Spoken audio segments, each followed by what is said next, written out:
Century ಬಾರಿಸಲಿದೆ ಈರುಳ್ಳಿ ಬೆಲೆ. ಇನ್ನು 15 ದಿನದಲ್ಲಿ 100 ರೂಪಾಯಿ ಗಡಿ ದಾಟುವಂತಹ ಸಾಧ್ಯತೆ ಹೆಚ್ಚಾಗಿದೆ. ಈರುಳ್ಳಿ ಪಕೋಡ ತಿನ್ನಂಗಿಲ್ಲ, ಈರುಳ್ಳಿ ದೋಸೆ ಮುಟ್ಟಂಗಿಲ್ಲ, ಆ ರೀತಿ ಆಗುತ್ತೆ. ಈರುಳ್ಳಿ ಬೆಲೆ ಕೇಳಿದ್ರೆ ಕಣ್ಣಲ್ಲಿ ನೀರು ಬರೋದು ಫಿಕ್ಸ್. ಶೀಘ್ರದಲ್ಲೇ 1 ಕೆಜಿಗೆ 100 ರೂಪಾಯಿ ದಾಟುವಂತಹ ಸಾಧ್ಯತೆ ಕೂಡ ಹೆಚ್ಚಾಗಿದೆ. ಅಕ್ಟೋಬರ್ ತಿಂಗಳಲ್ಲಿ ಸುರಿದಂತಹ ಮಳೆ ಹಿನ್ನೆಲೆ ಈರುಳ್ಳಿ ದರ ಏರಿಕೆ ಆಗುತ್ತೆ. ಈರುಳ್ಳಿ ಪಕೋಡ ತಿನ್ನಂಗಿಲ್ಲ, ಈರುಳ್ಳಿ ದೋಸೆ ಮಾಡಂಗಿಲ್ಲ, ಈರುಳ್ಳಿ ಬೆಲೆ ಕೇಳ್ಬಿಟ್ರಂತೂ ಕಣ್ಣಲ್ಲಿ ನೀರು ಬರೋದು ಫಿಕ್ಸ್. ಶೀಘ್ರದಲ್ಲೇ ಸೆಂಚುರಿ ಬಾರಿಸುತ್ತೆ ಈರುಳ್ಳಿ ಬೆಲೆ. ಪ್ರತಿ 1 ಕೆಜಿ ಈರುಳ್ಳಿ ಬೆಲೆ 100 ರೂಪಾಯಿ ಗಡಿ ದಾಟುವ ಸಾಧ್ಯತೆ ಕೂಡ ಹೆಚ್ಚಾಗಿದೆ. ಈಗಾಗಲೇ ಮಾರುಕಟ್ಟೆಯಲ್ಲಿ ಈರುಳ್ಳಿ 1 ಕೆಜಿಗೆ 70 ರೂಪಾಯಿಯಿಂದ 80 ರೂಪಾಯಿ ಆಗಿದೆ. ಇನ್ನು 15 ದಿನದಲ್ಲಿ 100 ರೂಪಾಯಿ ಗಡಿ ದಾಟುವ ಸಾಧ್ಯತೆ ಕೂಡ ಹೆಚ್ಚಾಗಿರುವಂಥದ್ದು. ನಗರದ ಎಪಿಎಂಸಿ ಮಾರುಕಟ್ಟೆಯಲ್ಲಿ 1,480,000 ಚೀಲ ಈರುಳ್ಳಿ ಬಂದಿದೆ. ಮಹಾರಾಷ್ಟ್ರದ ಈರುಳ್ಳಿ ಬೆಲೆ 1 ಕ್ವಿಂಟಲ್ಗೆ 7,200 ರೂಪಾಯಿಯಿಂದ 7,500 ರೂಪಾಯಿ.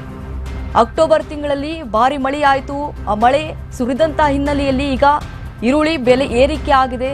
ಹೀಗಾಗಿ ಈರುಳ್ಳಿ ಪಕೋಡ ತಿನ್ನಂಗಿಲ್ಲ, ಈರುಳ್ಳಿ ದೋಸೆ ಮುಟ್ಟಂಗಿಲ್ಲ, ಆ ರೀತಿ ಆಗುತ್ತೆ.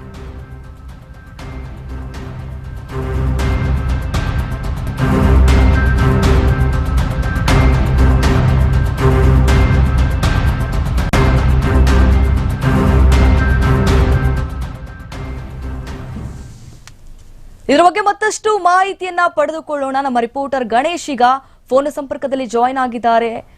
ಎಸ್ ಗಣೇಶ್, ಈಗಾಗಲೇ ಮಳೆ ಬಂತು. ಅಕ್ಟೋಬರ್ ತಿಂಗಳಲ್ಲಿ ಭಾರಿ ಮಳೆ ಆಯಿತು. ಆ ಮಳೆ ಹಿನ್ನೆಲೆಯಲ್ಲಿ ಈಗ ಈರುಳ್ಳಿ ಅಷ್ಟಾಗಿ ಬೆಳೆದಿಲ್ಲ. ಸೊ ಇನ್ನೇನು 15 ದಿನಗಳಲ್ಲಿ ಈರುಳ್ಳಿ ಬೆಲೆ ದಾಟುವಂತ, ಅಂದ್ರೆ ಗಡಿ ದಾಟುವಂತ ಸಾಧ್ಯತೆ ಕೂಡ ಹೆಚ್ಚಾಗಿದೆ. ಸೊ ಎಷ್ಟಾಗಬಹುದು ಅಂತ? ದೀಪಾ, ಈರುಳ್ಳಿ ಬೆಲೆ ಈಗ 100 ಗಡಿ ದಾಟುವಂತ ಸಾಧ್ಯತೆಗಳಿದೆ. ಯಾಕೆಂದ್ರೆ ಕೇಳಿದ್ರೆ ಅಕ್ಟೋಬರ್ ತಿಂಗಳಲ್ಲಿ ಮಳೆ ಆಗಿರುವಂತದ್ದು, ಅಂದ್ರೆ ಅನಿರೀಕ್ಷಿತ ಮಳೆ ಆದಂತ ಪರಿಣಾಮ ಬೆಳೆ ನಾಶ ಆಗಿದೆ.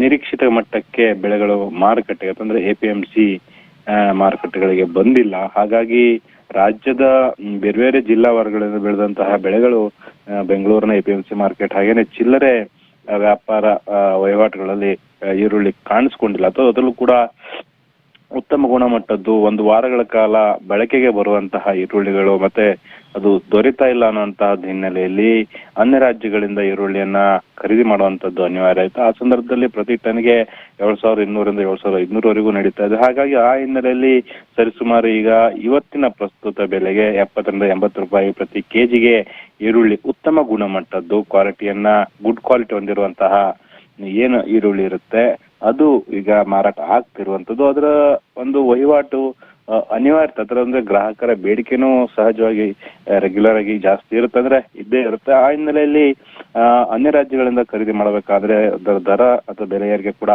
ಜಾಸ್ತಿ ಆಗ್ಬೋದು. ಹಾಗಾಗಿ ಚಿಲ್ಲರೆ ಮಾರುಕಟ್ಟೆ ವ್ಯಾಪಾರಿಗಳ ಆತಂಕ ಏನಂತಂದ್ರೆ ಈಗಿರುವಂತಹ 70-80 ರೂಪಾಯಿ ಪ್ರತಿ ಕೆಜಿ ಇರೋದು ಮುಂದಿನ 15 ದಿನಗಳಲ್ಲಿ 100 ರೂಪಾಯಿ ಗಡಿಯನ್ನು ಕೂಡ ದಾಟಬಹುದು ಅನ್ನುವಂತಹ ಆತಂಕವನ್ನು ವ್ಯಕ್ತಪಡಿಸ್ತಾರೆ. ಯಾಕೆಂದ್ರೆ ದಿನನಿತ್ಯ ಬಳಕೆಗೆ ಈರುಳ್ಳಿಯನ್ನ ಬಹುತೇಕ ಮಂದಿ ಬಳಸ್ತಾರೆ. ತಮ್ಮ ಆಹಾರ ಪದಾರ್ಥಗಳಲ್ಲಿ ತಾವು ಸೇವಿಸುವಂತಹ ಖಾದ್ಯಗಳಿಗೆ ಈರುಳ್ಳಿಯನ್ನ ಅನಿವಾರ್ಯವಾಗಿ ಮಾಡ್ಕೊಂಡಿದ್ದಾರೆ. ಹಾಗಾಗಿ ಅದರ ಡಿಮಾಂಡ್ ಜಾಸ್ತಿ ಇರುವಂತಹ ಹಿನ್ನೆಲೆಯಲ್ಲಿ ಅನ್ಯ ರಾಜ್ಯಗಳಿಂದ ಏನು ಉತ್ತಮ ಗುಣಮಟ್ಟದ ಈರುಳ್ಳಿಯನ್ನ ಖರೀದಿ ಮಾಡ್ತಿದ್ದಾರೆ, ಆ ಸಹಜವಾಗಿ ಅದರ ಬೇಡಿಕೆ ಜಾಸ್ತಿ ಇರುವಂತಹ ಹಿನ್ನೆಲೆಯಲ್ಲಿ ಅಲ್ಲಿಂದ ಬರುವಂತಹ ವ್ಯಾಪಾರಿಗಳು ಕೂಡ ಹೆಚ್ಚುವರಿಯಾಗಿ ಮಾರಾಟ ಮಾಡ್ಲಿಕ್ಕೆ ಈರುಳ್ಳಿಯನ್ನ ಮಾರಾಟ ಮಾಡ್ಲಿಕ್ಕೆ ಇಲ್ಲಿನ ಮಾರುಕಟ್ಟೆಗಳ ಮುಂದಾಗ್ತಾ ಇದ್ದಾರೆ. ಹಾಗಾಗಿ ಸಹಜವಾಗಿ ಒಂದು ಹಂತದಲ್ಲಿ ಇದು ಗ್ರಾಹಕರಿಗೆ ತುಟ್ಟಿ ಆಗುವಂಥದ್ದು ಸಹ ಬಿಸಿ ಮುಟ್ಟುವಂಥದ್ದು.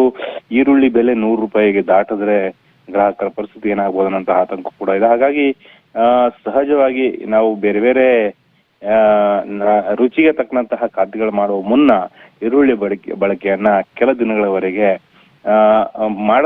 ಬಳಕೆಯನ್ನ ಮಾಡದಿರುವುದೇ ಉತ್ತಮ ಅನ್ನುವಂತಹ ಒಂದಷ್ಟು ಚರ್ಚೆಗಳು ಈಗ ಮಾರುಕಟ್ಟೆಗಳಲ್ಲಿ ಆಗ್ತಾ ಇರುವಂತದ್ದು. ದೀಪಾ.